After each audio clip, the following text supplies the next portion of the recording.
Okay, been lots of videos on how France is collapsing, France is finished, economy's in trouble, the IMF is going to be called in. I'm going to show you why the UK is 20 times worse than France and is in a really, really bad place. So let's start with the first metric. UK is 105% debt to GDP, France is 120%, so which one's worse? France, right? Not really, because if we look at the actual payments of interest, UK interest payments last year was 144 billion euros. France's was just 60 billion euros. That means it is more than half cheaper than the UK. The UK is spending so much just on debt interest payments.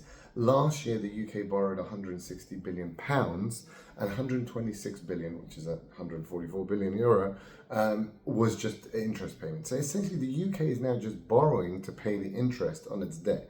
It can't even catch its own tail. And it's just ballooned so much that the bond yields are now collapsing.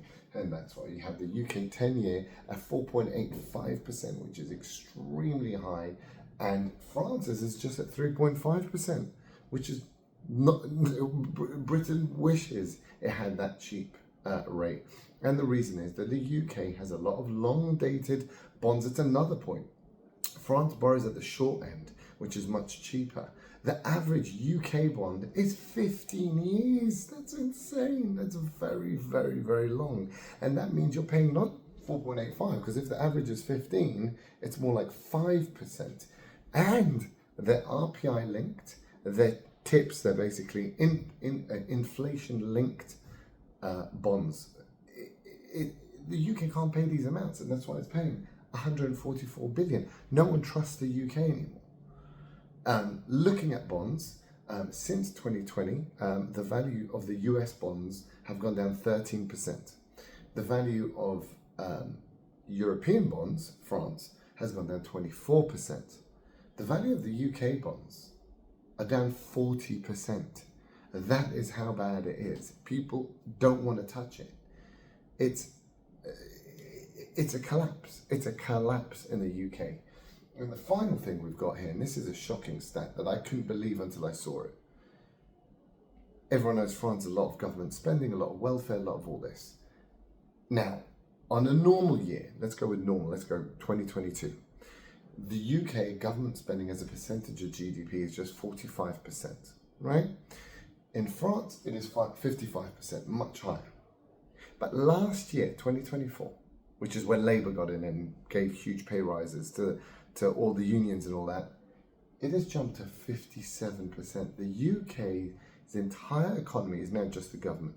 The government comprises 57% of all GDP in the UK. You have 25% of the people on benefits, full-time. You have another 25% as government employees in the NHS or jobs like that. And then you have the extra spending they do and give out to wind farms and all this garbage for net garbage, right? It is now 57. It is communist. Remember, communism is 100% of the economy. It never really is, but so theoretically, it's 100% of the economy. The UK is 57%. How much is it in China, guys? In China, the government percentage of GDP is just 30%. That's the communist country, right? They are more capitalistic than the UK, and that's why the UK is headed to collapse. When you jump government spending from 45 to 57% in a year, and it's literally a single year, you're done. And that's why bond yields keep going up, and that's why the spending goes up, and there's no hope in sight. There's no growth. You can't get growth from government spending. Let's spend more government money, but where do you get that from? Oh, we have to tax or borrow it. Well, we've already maximized taxing, and we can't borrow anything, so what are you going to do? There is no growth to be had in an economy that is simply the government. It's simply the government taxing the same people that they paid. Man, let's tax the people we paid more and hope to get. You can't. It's a solar powered light bulb. It's the same thing. It doesn't work, right? So yeah, the UK is in a far worse position than France, and you can see that from the bond yields, and they're the ones that are. It's the first domino that will fall in the West. Will be the UK, hands down. Sorry to tell you.